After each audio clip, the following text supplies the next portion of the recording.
بسم اللہ الرحمن الرحیم الحمد للہ وحدہ والصلاة والسلام علی من لا نبی بعدہ اما بعد۔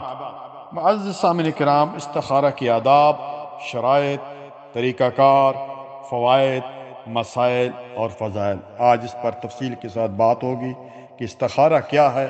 استخارہ کے لفظی معنی ہے پیارے بھائیو خیر طلب کرنا۔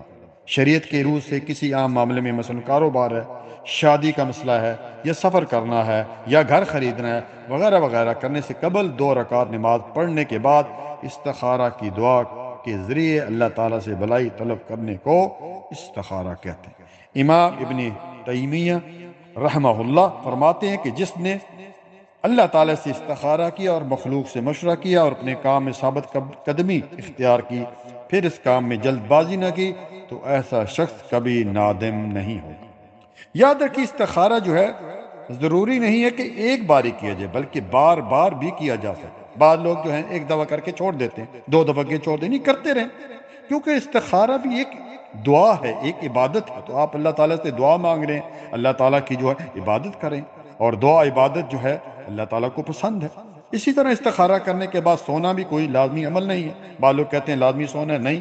استخارہ کرنے کے بعد صبر سے کام لے تو یہ معاملہ اللہ تعالیٰ پر چھوڑ دینا چاہیے، کیونکہ اگر اس کام میں خیر ہے تو وہ آسان ہو جائے گا، اور اگر شر ہے تو اللہ تعالیٰ اس سے بچا لے گا۔ ایک اہم بات وہ یہ ہے کہ بعض اوقات استخارہ کرنے کے بعد بھی مطلوبہ نتائج حاصل کرنے، یعنی نتائج جو حاصل نہیں ہوتے، مثلا شادی کے بعد طلاق ہو جاتی ہے، نوکری ختم ہو جاتی ہے، وغیرہ وغیرہ، تو ایسی صورت میں بھی گھبرانا نہیں چاہیے، کہ ایسی صورت میں مومن کو اللہ تعالیٰ کی لکھی ہوئی تقدیر پر راضی رہنا چاہیے۔ تقدیر میں لکھا ہوا تھا بس۔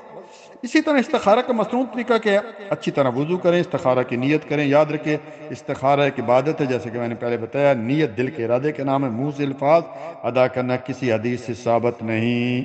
2 رکعت پڑھے، پھر 2 رکعت پہلی رکعت میں جو ہے وہ سورۃ فاتح کے بعد کوئی بھی سورت ملا کر رکوع اور سجدہ کرنے کے بعد جو ہے وہ دوسری رکعت میں بھی سورۃ فاتح کے بعد کوئی سورت پڑھنے کے بعد رکوع اور سجدہ کرے، اتحیات پڑھنے کے بعد سلام پھیرے، اور سلام پھیرنے کے بعد استخارہ کی جو مصنون دعا ہے وہ پڑھ لے۔ پیارے بھائی، پرانے زمانے میں یعنی قبل اسلام میں لوگ فال نکالتے تھے، پرندوں کو اڑا کر کچھ معلوم کرتے تھے، اور اس طرح کاہنوں اور نجوموں کی غلط باتوں کی تصدیق کیا کرتے تھے، جو آج بھی ہے۔ یہ فراڈی قسم کے لوگ، بد عقیدی قسم کے لوگ جو ہیں، لوگوں کا پیسہ حرام طریقے سے کھاتے ہیں۔ اسلام نے ان تمام چیزوں کو حرام ٹھہرایا اور استخارہ جیسی پاکیزہ اور شرعی عمل کو امت اسلامیہ میں جائز کرا دیا۔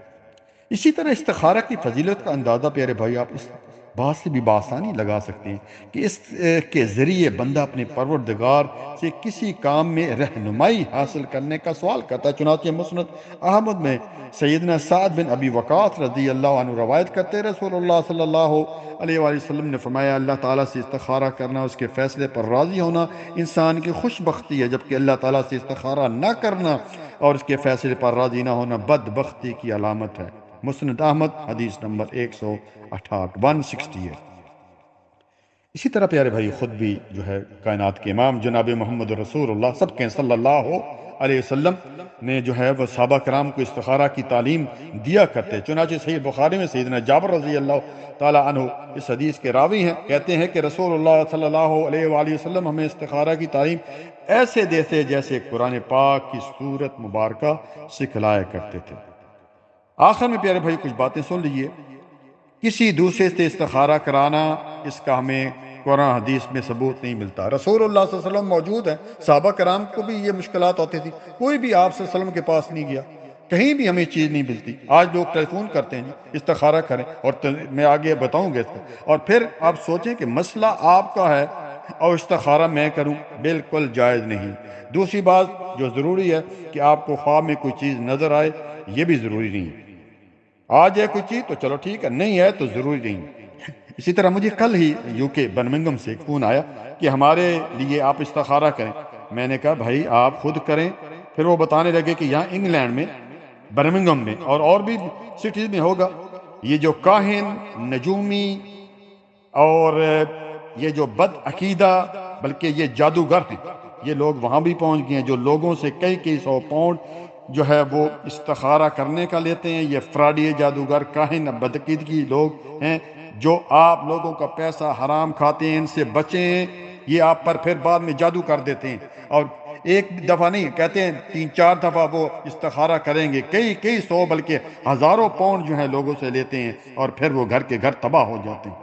اسی طرح پاکستان میں بھی کئی جگہ استخارہ سنٹر اور حلالہ سنٹر بھی کھلے ہوئے ہیں، آپ سمجھ گئے ہوں گے یہ حلالہ کیا ہے، میں اس پر نہیں جانا چاہتا، آپ خود سمجھ گئے ہوں گے، یہ سب فراڈ یہ ہیں، ان سے بچیں، گھر میں خود دم کریں، سورۃ فاتحہ 7 دفعہ پڑھ کر اس پر دم کریں، اگر کوئی بیمار ہے مریض ہے ٹھیک ہے، اسی طرح بسم اللہ الذی لا یضر مع اسمہ شیء، یہ دعائیں جو مسنون دعائیں ہیں صبح اور شام کے اذکار کو جو ہے پکا پابندی سے کریں، ہر روز قرآن کریم کی تلاوت کریں، اور مرد حضرات جو ہے نفل نمازیں گھر میں پڑھیں، فرض نمازیں مسجد میں پڑھیں، خواتین گھر میں نمازیں پڑھیں، اور اسی طرح جو ہے گناہوں سے بچیں، تو انشاءاللہ ہر چیز بہتر ہو جائے گی۔ اللہ تعالیٰ سے دعا ہے کہ اللہ تعالیٰ ہمیں نیک عمل کرنے کی توفیق عطا فرمائے۔ جزاک اللہ خیر، بارک اللہ فیک۔